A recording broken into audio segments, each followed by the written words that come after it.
আমি বুঝি না কোন গে হাতের নাম কিং রেখছে, কোন দিক দিয়ে গিয়া দিয়ে হাতের নাম কিং রেখছে একবারে। আপনারা এখন কিছু কইতেন না এই পর্যন্ত। আপনারা হাতের মধ্যে কি দেখতে হচ্ছেন, কি দেখছেন যে হাতে কিং এর মতো কাজ করে, হাতে সাহসিকতা। হাতে আজ পর্যন্ত হাইলো না ফিলিস্তিনেরও একান কথা কইতো, ফিলিস্তিনের পাশে দাঁড়াইতো। আপনারা তো হাতের হলে গর্ব করে না, সৌদি আরবের হলে গর্ব করেন। শক্তিশালী দেশ, উন্নত দেশ, শক্তিশালী দেশ উন্নত দেশ দিয়ে কি হইব, যেটা শুধু নাম মাত্র, কামাইয়ে না, কোনো কাজে আসে না।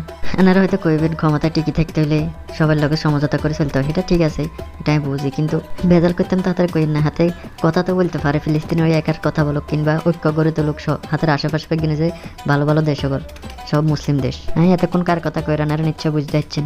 আর নেগো কিং সালমান বিন ফয়সালের কথা কইর। হাতারা পৃথিবীতে ক্ষমতার এরকম সুখ শান্তি, এরকম আরাম আয়েশের গদি পাইছে যে হেতারা হারানোর ভয়ে কোনো কথা বলে না। কিন্তু ইয়ান্দি ইহুদিরা আস্তে আস্তে বেগিন দখল করি এলার। প্রথমে বাহারাইন, ইয়াররে ফিলিস্তিন, ইয়াররে অনগা ইরান, ইয়াররে পাকিস্তান, এইভাবে সবগুলো হাতে নিয়ে নিতেছে। মূলত হয়েছে ঐক্য নয়তো। পৃথিবীতে যতগুলো মুসলিম দেশ আছে সবগুলোর মাঝে যদি ঐক্য থাকতো তাহলে অন্য কোনো দেশের সাহস হইতো এভাবে জুলুমি করার। অন্যগুলো বাদ দেন না, অন্য দেশগুলো বাদ দেন না, সৌদি আরবের আশেপাশে যতগুলো দেশ আছে সান না কোয়ান দেশ আছে, এই মিলিয়ে যদি একটা ঐক্য থাকতো কোনোদিনের সাথে সাহস করতো না চোখ তোলা ইসরায়েলের।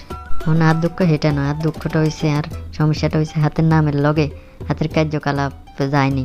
হাতে তো কোনো কিছু ছিটতে হারেন না, কিছু করতে হারেন না, উল্টা আরও আমেরিকা আর ইসরায়েলের লগে সমঝোতা করে হাতে কয় ইরানরে শেষ করে দিত। হাতে নিজে কিছু করতে হারেন না, চাই দেন হাতে যেরকম জনগণরে বানারও এরকম বেগুন দুব্বা মোড়া এগুন গায়ের তেনো নামে না, খায় দায় ঘুমায়, কোনো চিন্তা চেতনা নাই।